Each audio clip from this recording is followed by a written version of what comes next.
Bismillahirrahmanirrahim. Alhamdulillah. Allahumma salli ala sayyidina Muhammad wa ala ali sayyidina Muhammad. Amma ba'd, an Abi Dzar Jundub bin Junadah wa Abi Abdurrahman Mu'adz bin Jabal radhiyallahu anhuma an Rasulillah sallallahu alaihi wasallam qala ittaqillaha haitsu ma kunta wa adbi'is sayyi'atal hasanata tamhuha wa khaliqin nasa bi khuluqin hasan. Rawahu Tirmidzi wa qala haditsun hasanun wa fi ba'dhin nusakh hasanun sahih. Dari sahabat Sayyiduna Abu Dzar dan Sayyiduna Mu'adz. Nah, ini masalah takwa ya. Pertama, masalah takwa. Masalah takwa ini rutin telinga kita mendengar, terutama waktu sholatul Jum'ah. Di khutbah 1, khutbah 2. Sekalian saya ingatkan anak-anak yang nantinya menjadi khatib Jum'ah. Nah, Darul Hadis atau Ribatul Rahmah. Itu hati-hati itu, sering saya kalau sholat Jumat itu kan suka pindah-pindah masjidnya. Sering saya dengar itu masih banyak yang di khutbah kedua tidak pakai ittaqullah, enggak pakai wasiat takwa. Jadi perlu diperhatikan betul itu. Makanya sebagian ulama-ulama besar, masyayikhuna wa masyayikhu masyayikhina yang dulu-dulu itu tetap pakai khutbah Jum'ah pakai bahasa Arab. Karena satu, waktu saya tanya ke guru saya itu, kalau Saudara Imam enggak. Saudara Imam yamil ila tarjamah. Saya pernah nanya soal ke Muallim Dimyati tentang khutbah bil Arabiyah dengan khutbah pakai terjemah bahasa Indonesia, bahasa Jawa, bahasa Madura. Kalau Syekhul Naqi Said yamil enggak pakai terjemah, itu saya dengar dari Ki Ahmad. Kalau Saudara Imam yamil ila terjemah, alasannya dakwah, mengumpulkan orang kan sulit tuh. Itu kesempatan emas kan di sholatul Jumat. Hati-hati ya, wasiat takwa itu. Ya kalau bawa catatan ya pasti benar lah. Makanya yang enggak begitu ngerti syarat rukun dari tukang-tukang ceramah, anak-anak yang ceramah-ceramah itu mending bawa catatan sudah. Minimal catatan itunya, depannya itu. Allahu akbar, la tamutunna illa wa antum muslimun terus. Nanti mau dia pas ceramah bahasa Indonesianya enggak pakai catatan enggak apa-apa, tapi yang depan pakai. Kemudian akhir khutbah kan ada itu. Inna ahsanal kalam itu baca aja. Daripada keliru, enggak usah haya-haya, enggak usah malu-malu. Mikirnya gini loh, cara mikirnya. Anda ingin dikenal hafal khutbah Jum'ah sama membatalkan syarat rukun, dengan serem ini. Udah mending baca. Ada yang keliru lagi, ada penceramah yang enggak mau khutbah Jum'ah, takut keliru, itu ya salah juga. Enggak apa-apa, bawa aja catatan. Habis itu pembahasan kesana kemarinya bahasa Indonesia nggak apa-apa. Akhirnya tetap pakai lihat lagi catatannya. Ini saya bukan kata orang loh. Anak usul di Jum'ah itu sering pindah-pindah jadi tahu. Walhasil hakadha. Sadaqa Syekhuna al-Imam al-Hafidh al-Musnid Sayyidina Maulan al-Walid Al-Habib Abdullah bin Abdul Qadir bin Faqih an-nasu jahlun mudbik. Jadi kebodohan itu sudah terlalu merajalela sampai penceramah-penceramah khutbah Jumat saja enggak pakai wasiat takwa fil khutbah ats-tsaniyah. Nah, ada mazhab lain yang membolehkan. Cuma kan kita ada mazhab Imam Syafi'i. Masuk ke takwa, ittaqillaha haitsu ma kunta, bertakwalah engkau kepada Allah di mana saja engkau berada.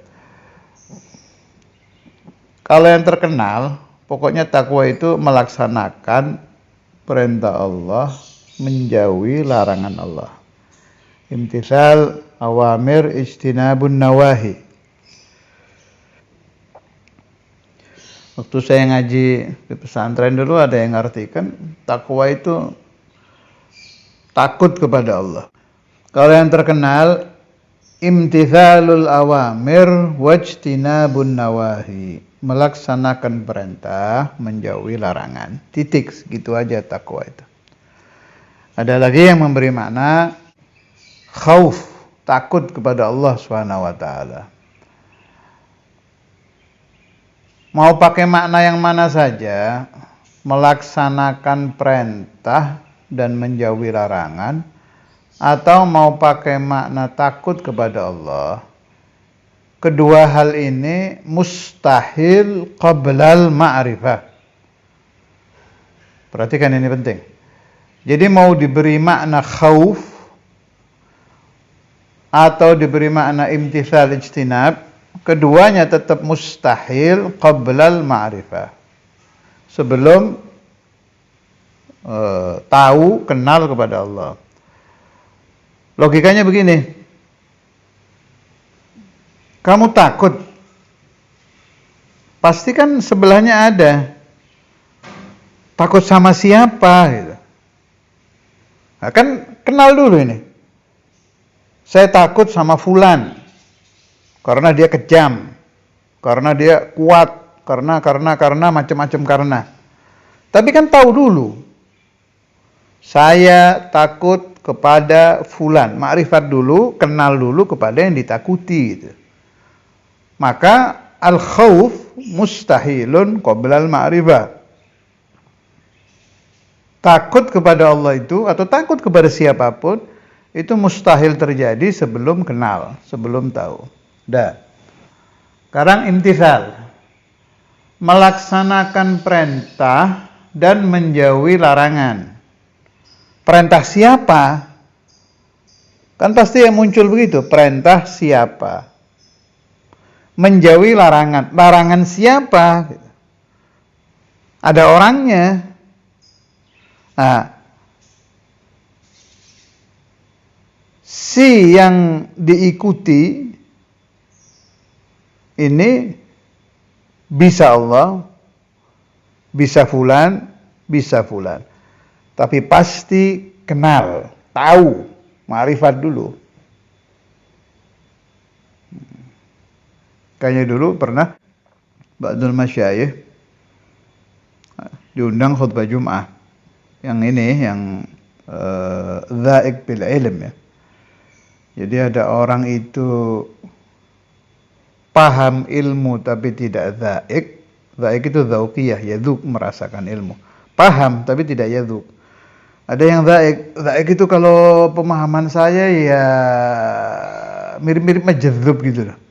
Terlalu tertarik ke dalam ma'rifatul ilmi.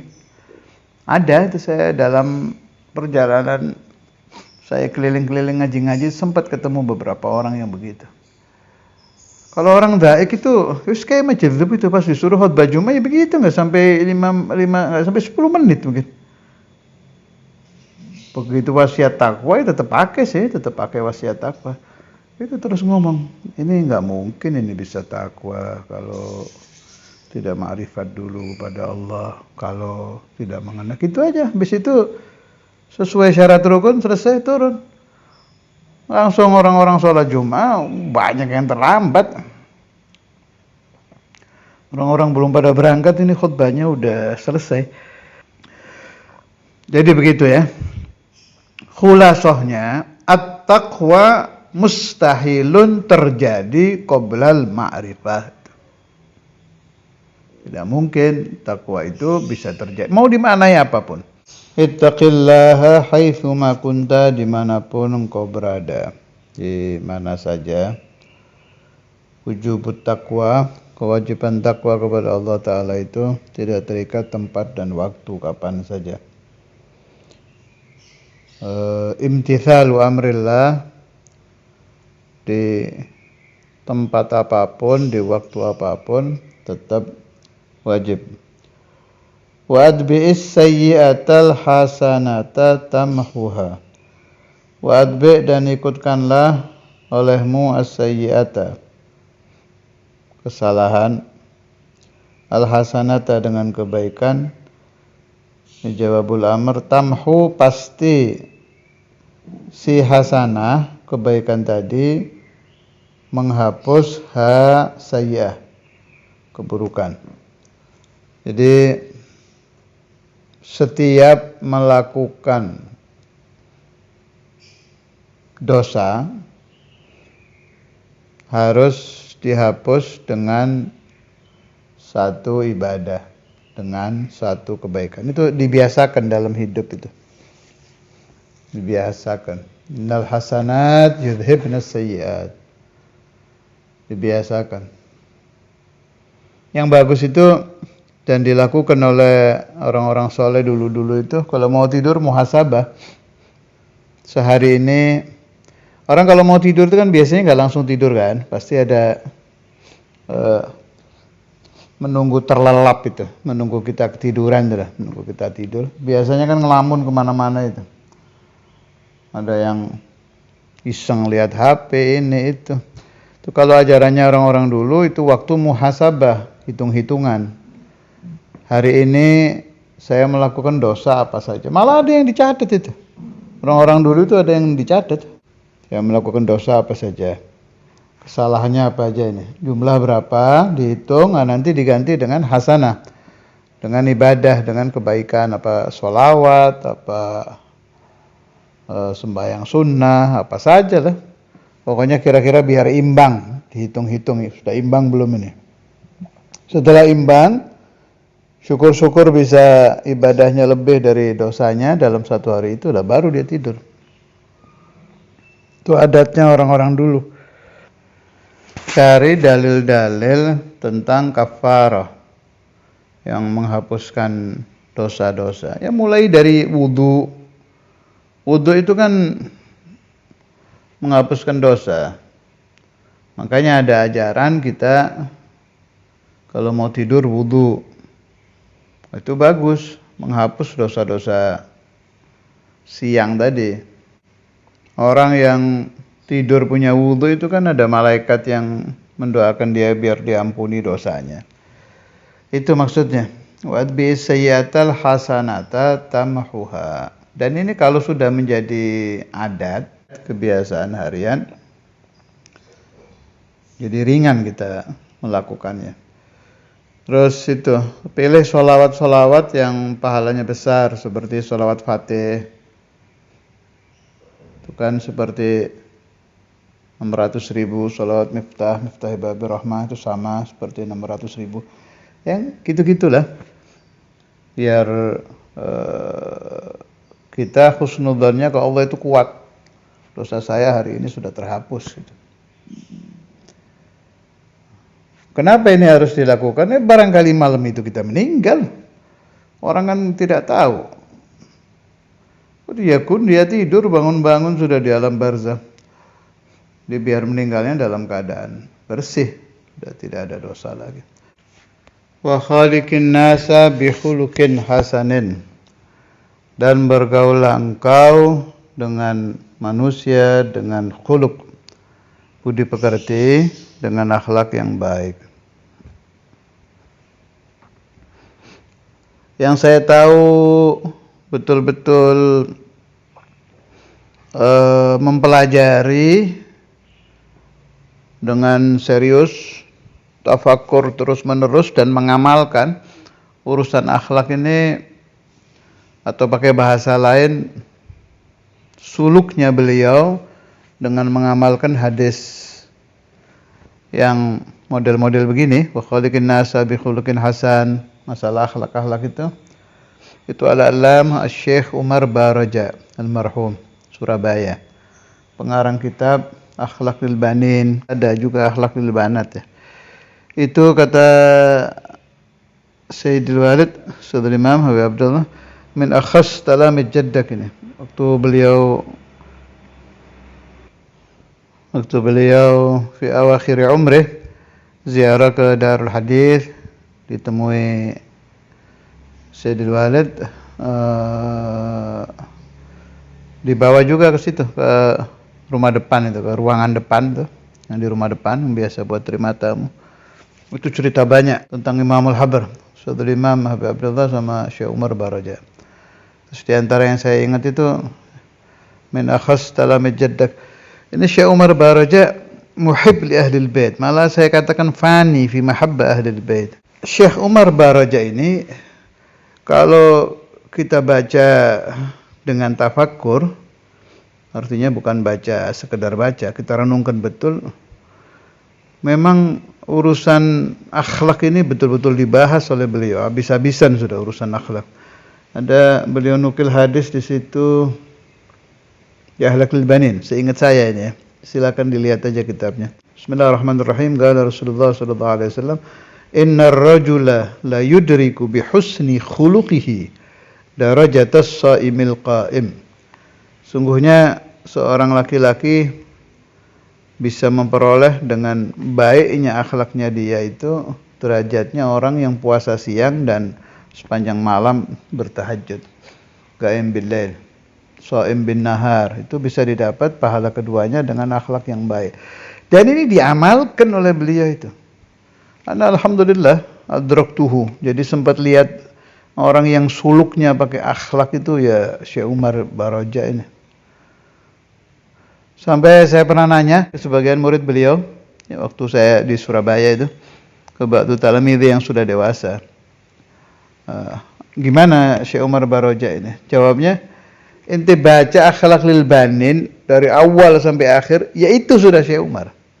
Jadi kayak Sayyidatuna Aisyah waktu ditanya tentang Rasulullah sallallahu alaihi wasallam kan nggak mampu cerita akhlaknya Nabi itu kayak apa, nggak bisa sudah.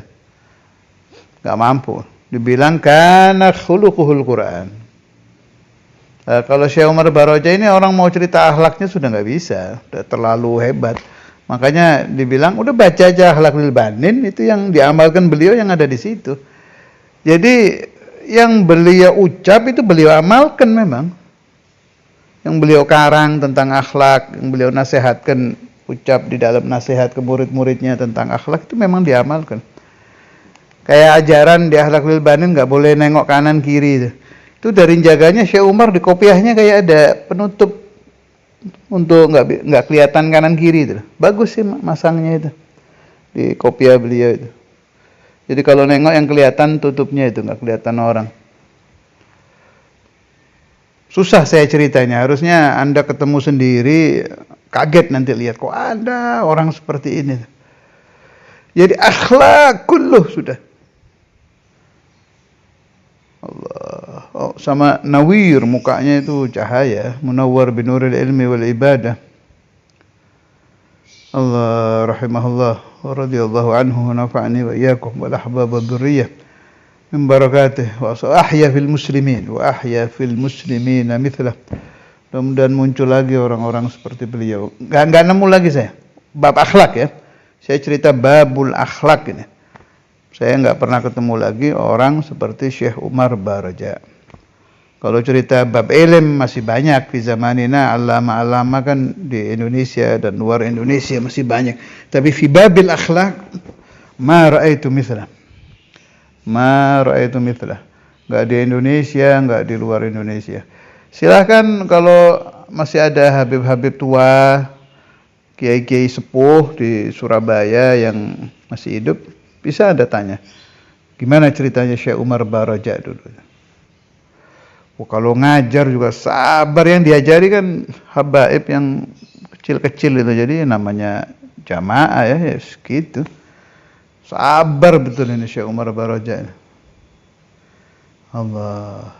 Nah, dan yang dinukil, ini perlu saya sampaikan juga, yang dinukil di Akhlaqul Banin kebanyakan itu dari Maulana, enggak semua memang, tapi kebanyakan itu beliau ambil dari Maulana Al-Imam Al-Habr Al-Qutb Al-Habib Abdul Qadir bin Ahmad bin Faqih.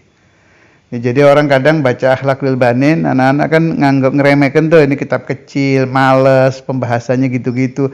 Oh, jangan salah. Jadi kebanyakan pembahasan Akhlaqul Banin itu, saya tahunya dari mana? Ini saya yang ngomong ini. Saya tahunya dari mana? Saya tahunya dari keterangan murid-murid beliau waktu ngobrol-ngobrol di Surabaya. Itu satu. Kedua, saya temukan sendiri yang saya baca di catatan-catatan Mu'adam Romli dan lain-lain, ternyata masuk di situ. Ada ba'dul qissah, ba'dul ahadits, taqyidat, catatan-catatan belajarnya Muallim Romli ke Imamul Habr itu dan murid-murid Imamul Habr yang lain sering saya temukan sama loh. Ini ada nih di Akhlaqul Banin. Sama gitu. Mahu kullu. Naam. Setelah beliau belajar ke Maulana al-Imam Al-Habr Al-Qutub Al-Habib Abdul Qadir bin Ahmad Al-Fiqih, beliau juga belajar dari alama-alama yang lain, di antaranya Al-Habib al-Imam Al-Qutub Abdul Qadir bin Ahmad As-Suggaf, beliau juga belajar. Dan beliau azun ini ya'khudh 'anil Habib al-Imam Al-Qutub Abu Bakar bin Muhammad As-Suggaf. Sebab di kitab mana saya baca itu? Kalau nggak salah di Tajul A'ras apa di mana itu ada keterangan bahwa Syekh Umar Baraja sempat mengarang Manaqib Al-Habib Abu Bakar bin Muhammad As-Suggaf. Tapi sampai sekarang saya tanya-tanya ke beberapa orang belum dapat saya kitab itu. Kepingin betul saya dapat itu. Sebab Syekh Umar ini alama. Kalau ngarang itu bahasanya indah dan gampang dipaham. Kayak bahasa Akhlaqul Banin itu. Sederhana, indah dan gampang dipaham. Katanya beliau sempat mengarang tentang Manaqib Al-Habib Al-Imam Al-Qutub Abu Bakar bin Muhammad As-Suggaf. Kalau kita mau merenung, bisa kita katakan, ini perenungan saya ini gara-gara saya ketemu satu allamah ahli syair di Bandung dulu zaman saya masih ngaji di Buya. Namanya Al-Habib Alwi As-Suggaf rahimahullah. Syair kabir. Habib Alwi ini tilmid Sayyidul Walid Al-Habib Abdurrahman As-Suggaf. Sayyidul Walid Al-Habib Abdurrahman murid itu Asy-Syairul Kabir, pendiri Al-Khairiyah itu siapa namanya itu? Ustaz Ahmad kalau nggak salah, bin Abdurrahman As-Suggaf. Ngobrol-ngobrol tentang murid-muridnya Imamul Habr, beliau bilang, tilmid jaddak Syekh Umar Baraja nafa'allah bi kitabih. Jadi murid kakekmu Habib Abdul Qadir bin Ahmad Al-Fiqih, Syekh Umar Baraja itu betul-betul Allah Ta'ala memberikan kemanfaatan kitab Akhlaqul Banin. Yuqra' fi kulli makan itu. Itu aneh loh. Bagi saya ini, saya merenung sendiri. Aneh itu tersebarnya kitab Akhlaqul Banin sampai dibaca di mana-mana. Saya kira sampai sekarang ya. Saya sudah lama nggak keliling-keliling ke kiai-kiai yang punya madrasah. Saya kira sampai sekarang. Kalau zaman saya di Buya dulu itu, kalau saya ke beberapa madrasah rata-rata pakai Akhlaqul Banin. Dan itu kan nggak pakai promosi itu. Syekh Umar Baraja itu ngarang aja Al-Latifi gitu sudah dengan ikhlas, tahu muntasyar, tersebar dengan sendirinya. Itu min alamatil ikhlas. Jadi salah satu tanda keikhlasan pengarang kitab, Allah Ta'ala yang menyebar luaskan karangannya, nggak pakai medsos, nggak pakai usaha promosi. Bukan saya menentang promosi, silahkan. Orang mau memakai promosi, pakai medsos, li ajli dakwah, yajuz. Malah kalau maksiatnya terlalu besar seperti zaman kita bisa yajibu. Silahkan. Hanya ini lagi pembahasan aja. Min alamatil ikhlas. Itu kitab tersebar dengan sendirinya. Dengan sendirinya bermakna Allah yang nyebarkan. Gak pakai ikhtiar. Dan memang orangnya itu Allah. Tawadhu asli. Bukan pura-pura ya. Mutawadhu jiddan. Rahimahullah wa rahimah al-imamain wa rahimah jami' masyayikhi wa rahimah jami' awliyai wa nafa'ani wa iyyakum wa dhurriyyah wal ahbab min barakatihim wa asrarihim wa anwarihim wa ulumihim wa nafahatihim fid din wa dunya wal akhirah wa sallallahu ala sayyidina maulana Muhammad wa ala alihi wa sahbihi wa sallam walhamdulillahi rabbil alamin.